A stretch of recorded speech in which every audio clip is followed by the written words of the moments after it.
नमस्कार, दिन भर की बड़ी खबरों में आपका स्वागत है। मैं हूं आराधना।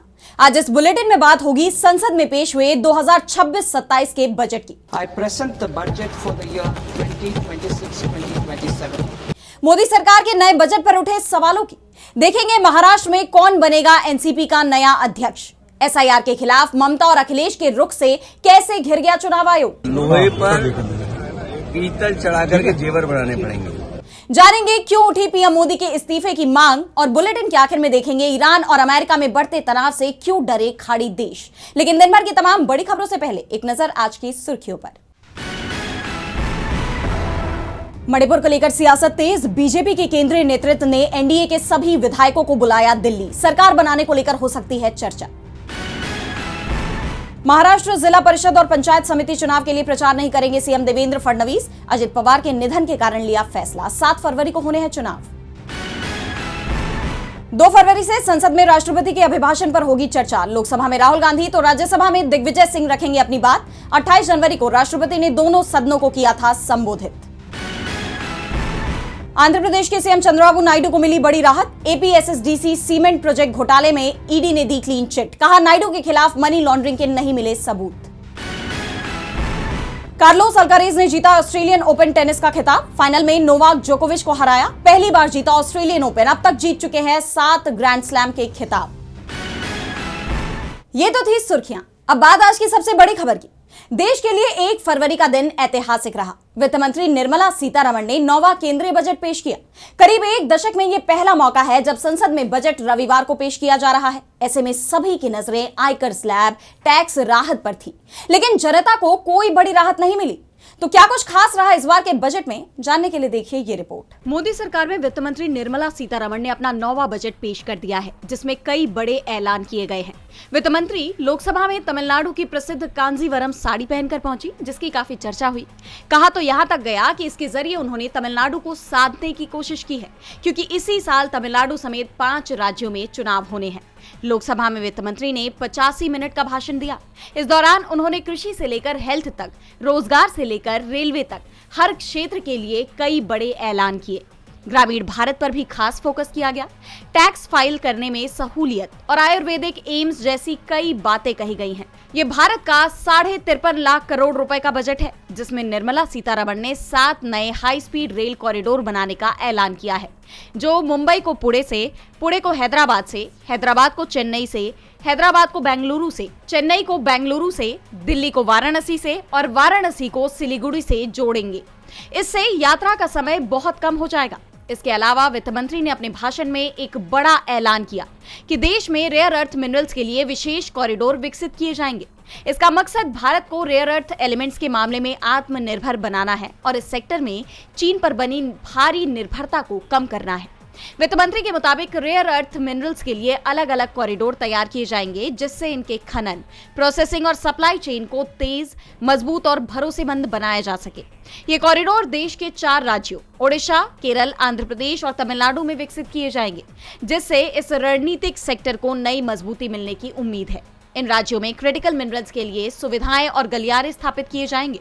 इसके अलावा सरकार ने इस बजट में किस विभाग या किस सेक्टर को कितना पैसा दिया है, आइए जरा इस पर भी नजर डालते हैं। तो ग्रामीण विकास के लिए 2 करोड़ 73 लाख रुपए, कृषि बजट में 1 करोड़ 62 लाख रुपए, शिक्षा बजट में 1 करोड़ 39 लाख रुपए, हेल्थ बजट में 1 करोड़ 5 लाख रुपए। वित्त मंत्रालय ने 14.8% रक्षा बजट बढ़ाया है। वहीं रक्षा मंत्रालय के लिए 7 करोड़ 8 लाख रुपए का कुल बजट आवंटित किया गया है। इस दौरान सबसे ज्यादा नजरें मनरेगा की जगह आई स्कीम विकसित भारत जी-राम जी पर रही। इस योजना को लेकर बड़ा ऐलान किया गया है। केंद्र सरकार ने विकसित भारत जी-राम जी के लिए 95,692 करोड़ रुपए का बजट दिया है, जबकि पिछले साल मनरेगा को 86,000 करोड़ रुपए का बजट मिला था। फिर भी लोगों को राहत मिलती नहीं दिख रही। सभी की नजरें आयकर स्लैब और टैक्स राहत पर थी, लेकिन इस बजट से एक बार फिर आम आदमी को निराशा ही हाथ लगी, क्योंकि इसमें उसके मतलब की सीधी बात है ही नहीं। इनकम टैक्स में छूट का ऐलान नहीं है। इसके अलावा इनकम टैक्स स्लैब में कोई बदलाव नहीं किया गया और इस बजट का शेयर बाजार पर सीधा असर देखने को मिला। वित्त मंत्री का भाषण खत्म होते होते शेयर बाजार में भारी गिरावट दर्ज की गई। सेंसेक्स ने एक समय करीब 2000 अंकों तक का गोता लगा दिया था। गौरतलब है कि ये बहुत दुर्लभ होता है जब रविवार को शेयर बाजार खुले, लेकिन बजट पेश होने की वजह से मार्केट खुला रहा और उसमें भारी गिरावट देखी गई। मोदी सरकार के 9वें बजट से लोगों को उम्मीदें थी, लेकिन आखिरकार उन्हें निराशा हाथ लगी। विपक्ष ने भी बजट की खामियां उजागर की हैं। पीएम मोदी ने इस बजट को युवाओं का बजट बताया है, लेकिन लोकसभा में नेता विपक्ष राहुल गांधी ने इसे एक ऐसा बजट करार दिया है जो सुधार करने से इनकार करता है। वहीं सीएम ममता बनर्जी ने तो इसे शब्दों का जाल बता दिया। तो बजट को लेकर क्या है सबकी राय, आइए देखते हैं इस रिपोर्ट में। बजट को लेकर प्रधानमंत्री नरेंद्र मोदी ने वित्त मंत्री की जमकर तारीफ की। उन्होंने कहा है कि देश में रिफॉर्म एक्सप्रेस चल रही है। ये स्केल और सस्टेनेबिलिटी को मजबूत करने की कोशिश है। पीएम मोदी ने बजट की तारीफ की तो विपक्ष के नेता राहुल गांधी ने सरकार को घेर लिया और कहा कि सरकार वास्तविक खतरों को लेकर आंख बंद किए हुए है। उन्होंने एक्स पर पोस्ट किया कि युवा बेरोजगार, विनिर्माण क्षेत्र में गिरावट, निवेशकों द्वारा पूंजी निकासी, घरेलू बचत में भारी गिरावट, किसान संकट में, वैश्विक संकटों का खतरा, सब अनदेखा। एक ऐसा बजट जो सुधार करने से इनकार करता है, भारत के वास्तविक संकटों से अनभिज्ञ। सिर्फ राहुल गांधी ही नहीं बल्कि पश्चिम बंगाल के सत्तारूढ़ दल के नेता भी बजट से खुश नहीं नजर आ रही हैं। पश्चिम बंगाल की मुख्यमंत्री ममता बनर्जी ने बजट पर प्रतिक्रिया देते हुए कहा है कि ये बजट सिर्फ शब्दों का जाल है। इस बजट में कुछ भी नहीं है। वो लोगों को बेवकूफ बना रही हैं। बंगाल को कुछ नहीं दिया गया। मैंने बहुत पहले डानकुनी ट्रेन के लिए बजट बनाया था। 3 कॉरिडोर की बात पूरी तरह से झूठ है। बंगाल को एक भी चीज नहीं दी गई। केंद्र जो पैसा टैक्स में लेता है वो कुछ भी वापस नहीं करता। केंद्र बहुत सारी बातें करता है, लेकिन बजट में किसानों, आदिवासियों, महिलाओं के लिए कुछ नहीं है। बजट एक दिखावा है। इसी कड़ी में सपा प्रमुख अखिलेश यादव ने भी बजट को लेकर तंज कसते हुए कहा, तो लोहे पर पीतल चढ़ाकर के जेवर बनाने पड़ेंगे। और ये बजट गरीब के समझ के बाहर है। तमिलनाडु के मुख्यमंत्री एमके स्टालिन ने भी बजट पर सवाल पूछे। उन्होंने केंद्र सरकार पर पहले ही पक्षपातपूर्ण रवैया अपनाने का आरोप लगाया। स्टालिन ने बजट पर कहा कि क्या तमिलनाडु को उनके शेयर दिए जाएंगे। एक्स पर उन्होंने पोस्ट किया कि चुनावों को ध्यान में रखते हुए हम उम्मीद करते हैं कि आप इस बार तमिलनाडु के लिए रेगुलर घोषणाएं करेंगे। हम ये भी रिक्वेस्ट करते हैं कि वो मदुरई एम्स जैसी घोषणाओं पर ही न रुकें, बल्कि सही फाइनेंशियल एलोकेशन के साथ समय पर लागू करें। विपक्ष की प्रतिक्रिया से ये साफ है कि वो इस बजट से खुश नहीं है। मोदी सरकार का नया बजट सवालों से घिर गया है, तो सवाल एनसीपी के नए अध्यक्ष को लेकर भी बने हुए हैं। सुनेत्रा पवार ने महाराष्ट्र के डिप्टी सीएम की पद की शपथ तो ले ली, लेकिन अजीत पवार के जाने के बाद पवार परिवार में अभी शोक का माहौल है। ऐसे में सुनेत्रा के शपथ ग्रहण को लेकर भी कई सवाल उठ रहे हैं कि क्या सब कुछ बीजेपी के इशारे पर हो रहा है। इस बीच बीजेपी ने ऐलान कर दिया है कि एनसीपी का अगला अध्यक्ष कौन होगा, जिस पर भारी बवाल मच गया है। देखिए ये रिपोर्ट। महाराष्ट्र की राजनीति में मची भारी उथल-पुथल के बीच सुनेत्रा पवार ने उप मुख्यमंत्री पद की शपथ तो ले ली, लेकिन 13 दिनों का शोक समय पूरा होने से पहले शपथ लेने पर कई सवाल उठ रहे हैं। अपना पदभार संभालते ही सुनेत्रा पवार ने प्रधानमंत्री नरेंद्र मोदी और गृह मंत्री अमित शाह के प्रति आभार जताया। उन्होंने कहा कि वो मोदी और शाह के मार्गदर्शन में विकसित महाराष्ट्र के सपने को पूरा करेंगी। इस बयान से साफ है कि सुनेत्रा ने मोदी और शाह को अपना मार्गदर्शक मान लिया है। ऐसे में अब विरोधी दलों की तरफ से सवाल उठ रहे हैं कि क्या एनसीपी को अब बीजेपी चलाएगी। इस बीच केंद्रीय मंत्री पीयूष गोयल के एक बयान ने इन सवालों को और मजबूती दे दी। उन्होंने दावा किया था कि प्रफुल्ल पटेल को एनसीपी का अध्यक्ष बनाया जाएगा। और सबसे बड़ी बात तो ये है कि एनसीपी में अभी ये तय हुआ ही नहीं है कि अगला अध्यक्ष कौन होगा। लेकिन जब गोयल का बयान सामने आया तो प्रफुल्ल पटेल को ही जवाब देना पड़ गया। उन्होंने कहा कि अध्यक्ष पद की खबरें बेबुनियाद है। एनसीपी एक लोकतांत्रिक पार्टी है। इतना बड़ा फैसला वरिष्ठ नेतृत्व, विधायकों और कार्यकर्ताओं की सलाह के बाद ही लिया जाएगा। हालांकि विवाद बढ़ने पर गोयल ने खेद जताते हुए कहा कि उन्हें गलत जानकारी मिली थी। वहीं इस पूरे मामले में मनसे प्रमुख राज ठाकरे की एंट्री ने विवाद को नया मोड़ दे दिया। उन्होंने तीखी प्रतिक्रिया देते हुए कहा कि हाल के समय में महाराष्ट्र की राजनीति में पूरी तरह से उथल-पुथल मची हुई है। सच कहूं तो इस पर टिप्पणी करने का भी मन नहीं करता है, लेकिन दिन भर जो घटनाक्रम सामने आ रहे हैं उन पर बोलना जरूरी हो गया है। राष्ट्रवादी कांग्रेस पार्टी जैसी, जो वास्तव में मराठी मिट्टी से जुड़ी हुई पार्टी है, उसका कार्यकारी अध्यक्ष भी एक सच्चा मराठी होना चाहिए। ये कोई पाटिल हो सकता है, लेकिन पटेल नहीं। महाराष्ट्र की सियासत में अब सबकी नजरें इस बात पर टिकी है कि सत्ता और संगठन की इस जंग में आगे क्या होता है। एनसीपी के नए अध्यक्ष के चुनाव को लेकर बहस छिड़ गई है, तो एसआईआर को लेकर सवालों की कड़ी खत्म ही नहीं हो रही। विपक्ष इस प्रक्रिया को वोट काटने की साजिश करार दे रहा है। इसी कड़ी में अब सपा प्रमुख अखिलेश यादव ने एक सनसनीखेज खुलासा किया है। वहीं पश्चिम बंगाल की सीएम ममता बनर्जी सीईसी ज्ञानेश कुमार से मिलने दिल्ली पहुंच गई हैं। तो कैसे ममता और अखिलेश की तैयारी ने उड़ाई बीजेपी और चुनाव आयोग की नींद, देखिए इस रिपोर्ट में। देश में जारी एसआईआर प्रक्रिया को लेकर बीजेपी और चुनाव आयोग बुरी तरह से घिरे हुए हैं। पश्चिम बंगाल में तो एसआईआर को लेकर पहले से ही चुनाव आयोग और टीएमसी के बीच जबरदस्त टकराव बना हुआ है। इसी कड़ी में अब पश्चिम बंगाल की मुख्यमंत्री ममता बनर्जी दिल्ली पहुंच चुकी हैं। वो 2 फरवरी को दिल्ली में चुनाव आयोग के कार्यालय जाएंगी और एसआईआर को लेकर मुख्य चुनाव आयुक्त ज्ञानेश कुमार के साथ बैठक करेंगी। उन्होंने अपने दिल्ली दौरे से पहले ही मुख्य चुनाव आयुक्त ज्ञानेश कुमार को एक चिट्ठी लिखी थी, जिसमें उन्होंने एसआईआर के तहत लोगों को हो रही परेशानी के बारे में बताया। साथ ही इस प्रक्रिया के तहत वोट घोटाला करने और बीजेपी को फायदा पहुंचाने का भी आरोप लगाया। और अब एसआईआर को लेकर उत्तर प्रदेश में भी सवाल खड़े हो रहे हैं। समाजवादी पार्टी के प्रमुख अखिलेश यादव ने बड़ा खुलासा किया है। अखिलेश यादव ने कहा कि फॉर्म 7 के गलत इस्तेमाल से विपक्षी वोट काटने की साजिश हो रही है। उन्होंने इसे महाघोटाला करार दिया। एक्स पर अखिलेश ने कुछ फॉर्म शेयर किए और लिखा, माननीय न्यायालय, निर्वाचन आयोग व समस्त पत्रकार इस बड़े षड्यंत्र का संज्ञान लें कि एसआईआर के तहत गांवों में छपे छपाए फॉर्म 7 कौन भेज रहा है।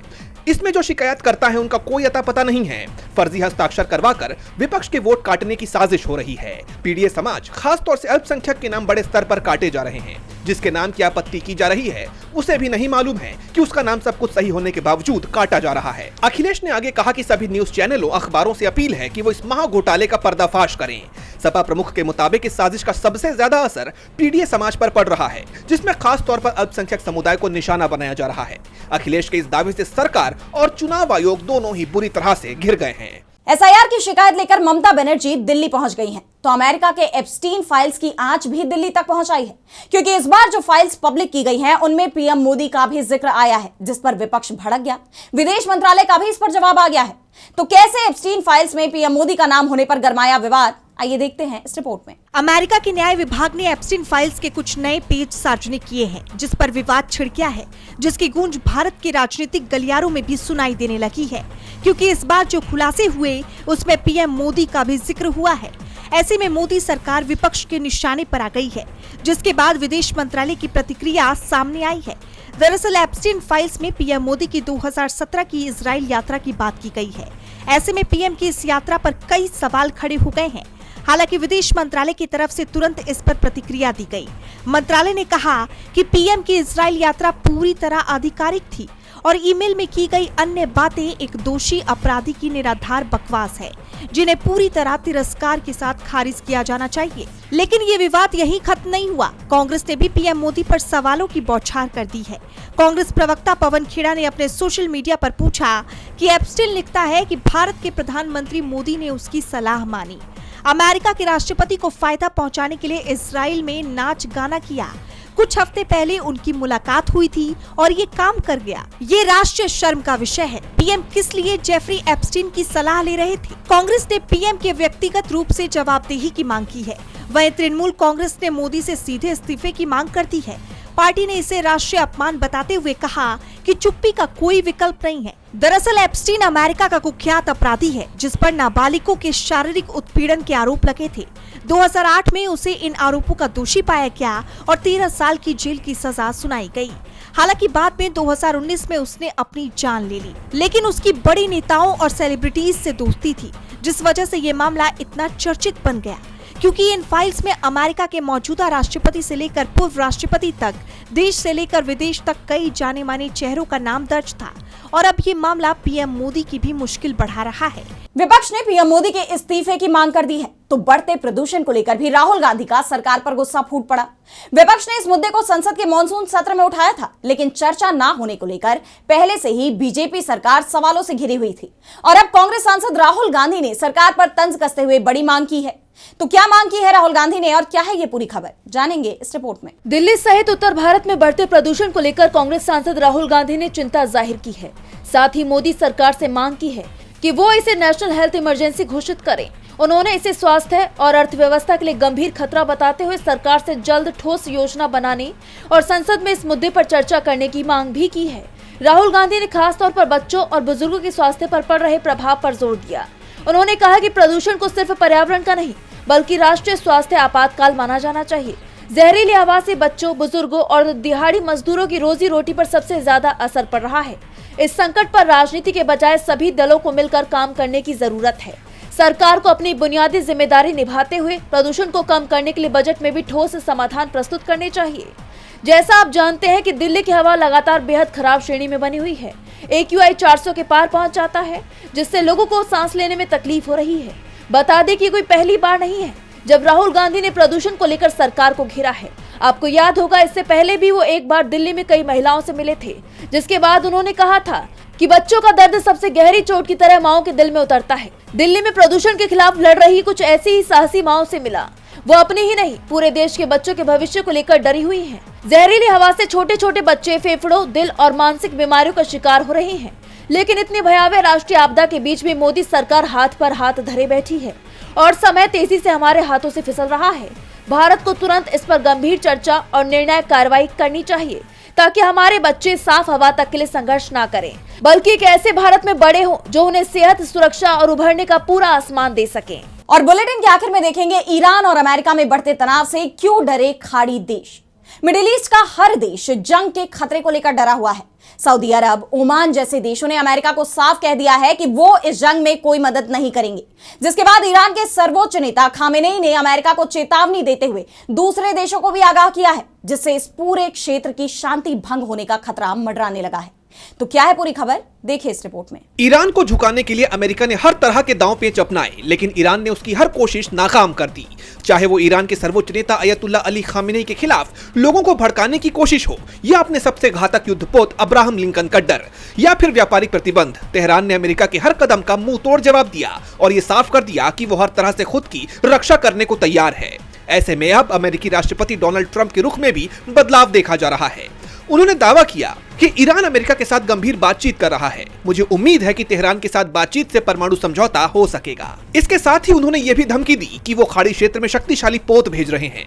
लेकिन खामेनेई ने भी साफ कर दिया है कि अगर अमेरिका ईरान पर हमला करता है तो यह एक क्षेत्रीय संघर्ष बन जाएगा, यानी पूरा मिडिल ईस्ट इसकी चपेट में आ जाएगा। यही वजह है कि खाड़ी देशों ने पहले ही अमेरिका का साथ देने से इनकार कर दिया है। सऊदी अरब हो या ओमान या फिर यूएई, लगभग सभी प्रमुख देशों ने यह साफ कर दिया है कि वो अपनी जमीन, हवा या समुद्र का इस्तेमाल ईरान के खिलाफ नहीं होने देंगे। यानी अमेरिका को उसके ही सहयोगियों का साथ नहीं मिल रहा, जबकि ईरान के साथ रूस और चीन नजर आ रहे हैं। अमेरिका को साफ संदेश देते हुए ईरान ने ऐलान किया है कि फरवरी के मध्य में वो चीन और रूस के साथ मिलकर उत्तरी हिंद महासागर में संयुक्त नौसैनिक अभ्यास करेगा। इस बढ़ते तनाव को देखते हुए कतर एक बार फिर मध्यस्थ की भूमिका में नजर आ रहा है। कतर के प्रधानमंत्री शेख मोहम्मद बिन अब्दुल रहमान अल थानी ने तेहरान में ईरान के शीर्ष सुरक्षा अधिकारी अली लारिजानी से मुलाकात की और क्षेत्र में तनाव कम करने की कोशिशों पर जोर दिया। लेकिन सवाल यह है कि अगर जंग टालनी है तो अमेरिका को कदम पीछे खींचने होंगे, क्योंकि ईरान ने तो पहले ही कहा है कि पहले हमला वो नहीं करेगा, लेकिन किसी भी हमले का जवाब पूरी ताकत के साथ देगा। ऐसे में कतर की ईरान को मनाने की ये कोशिशें कहां तक कामयाब होंगी, ये देखना होगा। तो आज इस बुलेटिन में इतना ही। आप देखते रहिए डीबी लाइव। नमस्कार।